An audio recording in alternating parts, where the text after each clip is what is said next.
Três nomes se desenham aí para disputar o governo do estado. Temos 3 capitães escolhidos. E vou dizer 3 porque acho muito difícil que Alessandro Vieira não seja o candidato do seu agrupamento. Efetivamente, nós entramos em um pleito de renovação política. Quem é da oposição vai dizer que a renovação só acontece se vencer um candidato da oposição.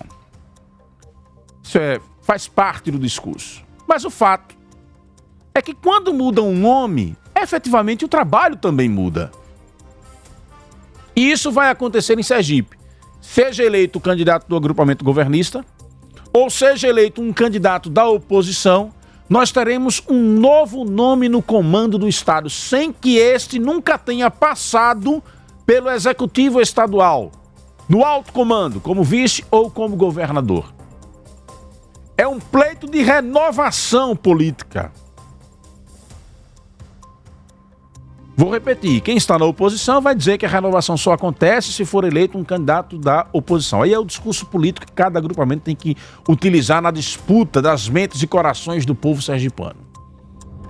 No fato real, a renovação acontecerá seja quem for o eleito. Aí você vai dizer bem assim, mas esse agrupamento, o governo de Belivaldo é o mesmo de Jackson. Não é. Com todas as críticas que você que é oposição, ou que não gosta do governador, ou que acha que esse governo está péssimo, com todas as críticas que você possa ter, o governo de Belivaldo, ele tem pontos que trouxeram de volta uma estabilidade para o estado de Sergipe. No governo de Jackson nós vivemos uma instabilidade financeira muito grande. No governo de Belivaldo essa não é a realidade. É um outro momento do estado. Poderia estar muito melhor? Não tenho dúvida alguma. Tem áreas que carecem de melhor planejamento? Não tenho dúvida alguma. Tem erros graves que foram cometidos? E quem não os cometeu durante a pandemia? Que governo não cometeu graves erros?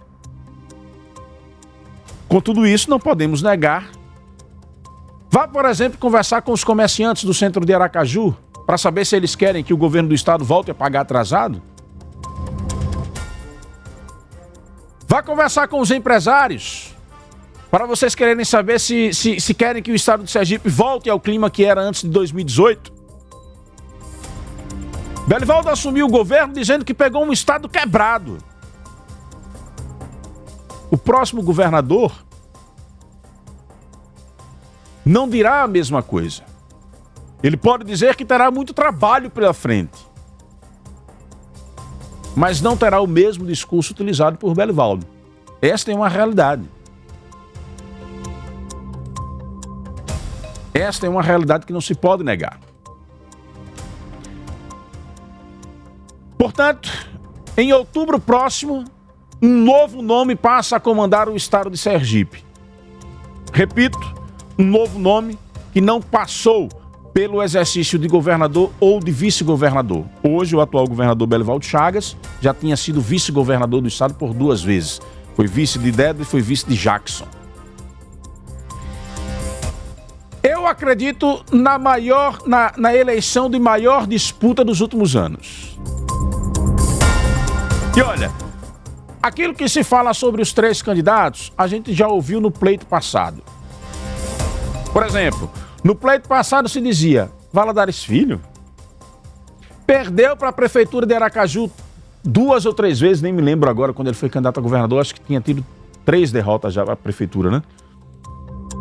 2012, 2016, 2 derrotas, porque 2020 ele foi vice, né? 2012, 2016, 2 derrotas para prefeito de Aracaju. Vai ser candidato a governador?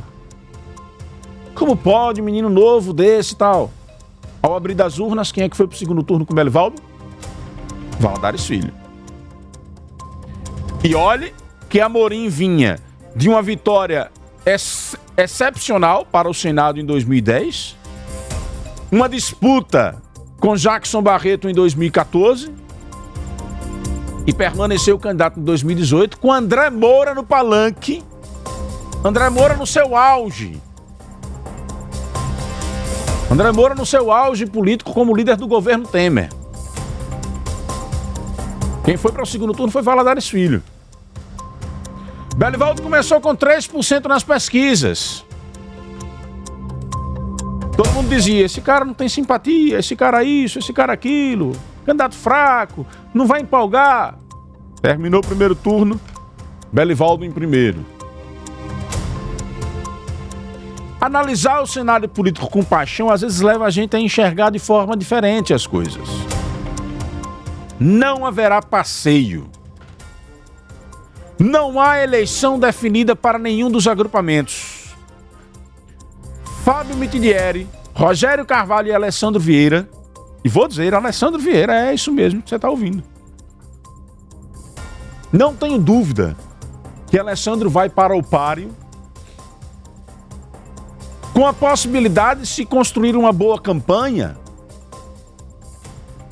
de incomodar. Narciso, por que você está dizendo isso? Porque só há um fato que pode mudar esta realidade. É uma candidatura que aproxime os defensores do presidente Bolsonaro aqui em Sergipe. Quem seria esse nome? Valmir de Francisquinho. Do contrário, a galera ligada a Bolsonaro, na hora H, vai olhar assim e vai dizer, peraí, vou votar no agrupamento governista, tem esquerda lá dentro. Vou votar lá no PT, eu estou criticando esses caras por terem governado o Brasil.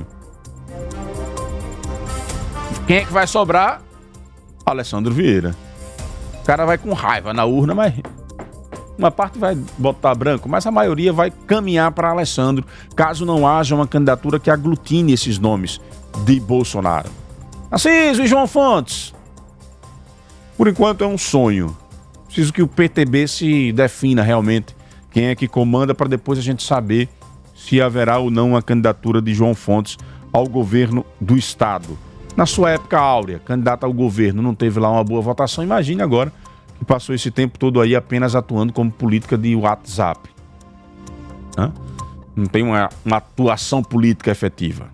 João Fontes tem as suas opiniões postadas ali nos grupos de WhatsApp, mas uma atuação organizada, todos nós sabemos que não existe.